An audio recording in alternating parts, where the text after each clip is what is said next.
Okay, so here we are at, we can go to desmos.com,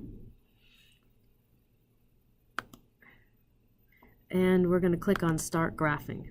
So it brings up this calculator, as I said. So suppose that we wanted to just look at y equals ax squared, and I'm going to use the Shift 6 to make the exponent, and then the right arrow key to go back down from the exponent, plus bx. Okay? Notice that the Desmos gives you the sliders.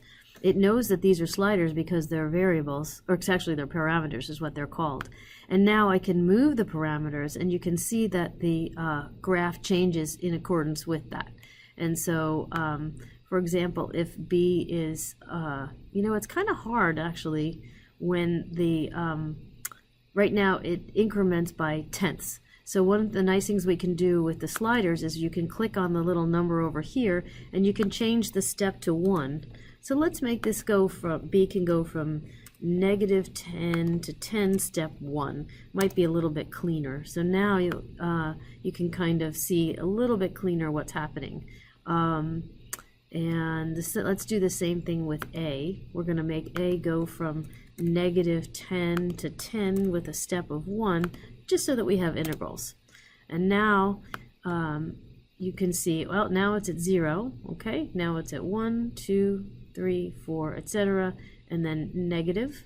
You can see what's happening. So the first question I ask is, let's make some observations. When we move a, and a is positive, what do we see? Well, it looks as though a lot of people say that the function is getting, quote, narrower, okay? I can see where, it does appear that it's closing up. It's getting closer and closer, okay? But the question is, why does that happen? What causes that observation? And now when a is less than 0, if we go down, we observe the same phenomenon where it's getting narrower as a increases in the negative direction. So as a gets increasingly large, but in the negative direction, it closes downwards, and again it closes up towards the y-axis in the positive direction as a increases. All right, let's move this back to 1, so it's kind of what we're used to, and let's look at what happens with b. So what's happening with b is, what do we notice? Well, when b is positive, it seems to shift left to the negative, right? And when b is negative, it seems to shift to the right, but also the vertex seems to drop down in the 4th quadrant. So we have a couple of observations here. The vertex goes in the 3rd quadrant when b is positive, and it goes in the 4th quadrant when b is negative. What else do we notice?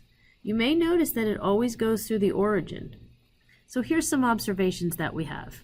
So now let's think about technological content knowledge. What I mean by that, as I said in the last video, is how can I use technology to explore the observations that's going on? Couple things that I can do. One thing is, if you notice ax squared plus bx, that's actually the sum of 2 functions. What are the 2 functions? One of the functions is ax squared. So the purple function is just ax squared without the bx. All right, and then I'm going to just click and get another one, and then the second function is bx. So what we see now is that ax squared is purple and the bx is black. That's what this means. So right now, I'm going to actually, let's move b to be positive and see what we notice here.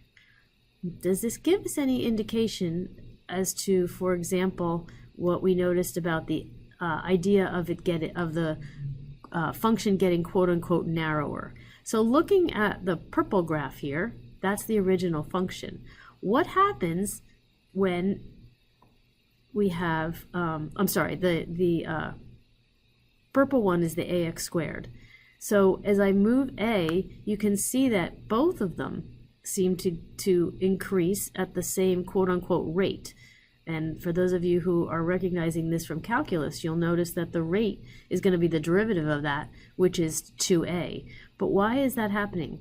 Because, and I'm gonna hold off on the b for now because we're just looking at what is the effect of the a. So what we see then is that the a is a multiplier, and so it's both functions are going to have the same quote-unquote slope or the same concavity because a works the same for both of them. What's happening is that if we look at, let's just take a look at x squared now, okay? So now we have a is, the purple one is just x squared, and the red one, ax squared. Again, let's just get rid of the b for a second. Now what happens when I move the a? You can see this idea of it getting narrower. What's really happening? So let's take a look at when a is 1. These go by, this is 1 here, that's 2. So if a is 1, then the equation here, we have x squared, then it's going to be 1 times 1, which is 1. Okay? Now, in my situation here, I have a being equal to 5. So we take the value here, which was 1 comma 1, which that says 0.99, but it's 1 comma 1, and we are going to multiply that by 5. So it's going to become 1 comma 5. So what you're doing is taking any one single point and multiplying the y coordinate by 5. So it's not a matter of it moving in two directions to be skinnier. Every y value here is going upwards by a factor of 5 or 4 or 3. So here with 1 we're multiplying it by 3. In this case we have -1. Actually, it's 1 again, sorry. -1 comma 1 becomes -1 comma 3 because you're multiplying it by that 3 value. So it's not a matter of actually being wider. It's really just the y value having a multiplicative dilation is what we call it. So now let's look at the b term. What's going on with the b term? We notice now, I'm going to add this back on, plus bx.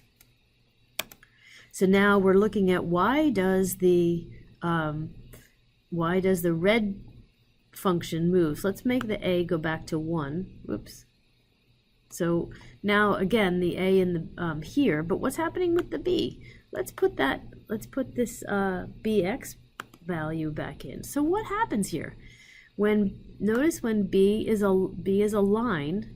Okay, well remember we're adding the y value to this. So in this case, I'm going to put a value here. I'm going to put a value c comma 0. That just means, well actually let's just put it as 1 comma 0. Okay, notice now it plots the point 1 comma 0, but I can't move it. If I change this to c comma 0, I just have another slider called c. And now it allows me to move it along the x-axis. So let's put it right now at 1. And now what is the value here? The value for on the initial function. Let's go to 2 because I think that's a little bit cleaner. If we go to 2, now we can plot another function. I want to know what the value is here and here. So the coordinates of this point here are c comma,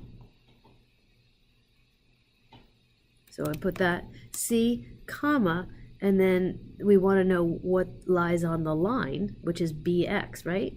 So it's b times c because it's bx. So now we have this value here, okay? Now, what we're saying then is that's the value bx at this point when x is 2.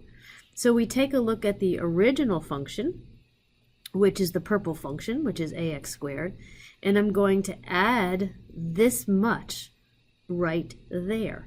So what you're doing is you're adding this much from starting at this point and you're adding it on.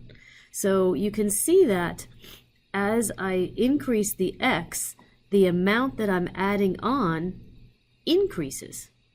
Similarly, as I go in the negative direction, I'm adding a negative amount. So for example, if I move this point over here, okay, now what do we have? Well, we have -1. The amount is -1.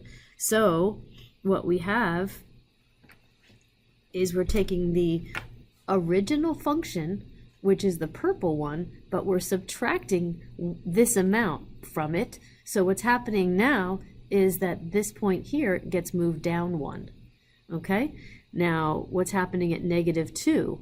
See? So at -2, right, we're subtracting 2. So we go back up to the original function, which is 4, and we subtract 2. So that's why the function comes down here. So in short, the observation we made that as when b has a positive slope, the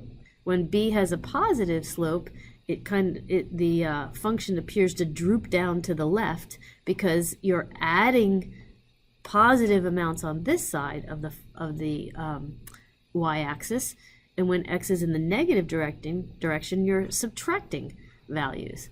What do you think is going to happen when we change b to be negative? If I move b over here, what's happening now is when x is negative, we have positive values that we're adding to the purple function, and so it's going up on this side.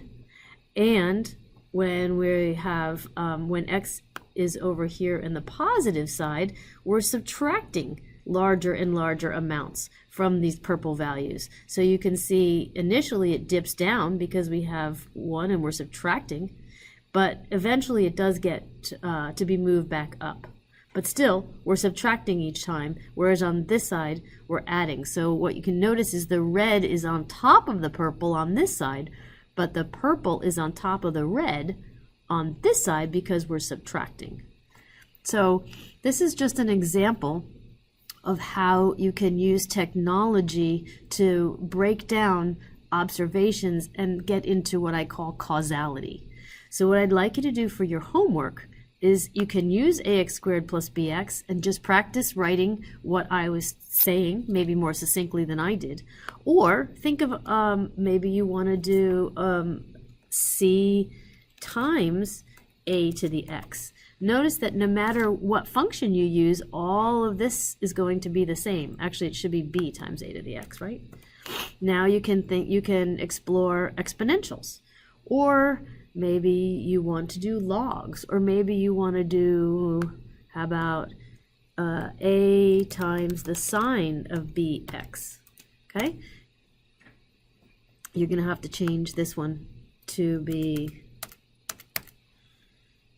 sine of x, but the idea is exactly the same. So you're going to have a, and you're going to notice how, wow, what is it doing here, right?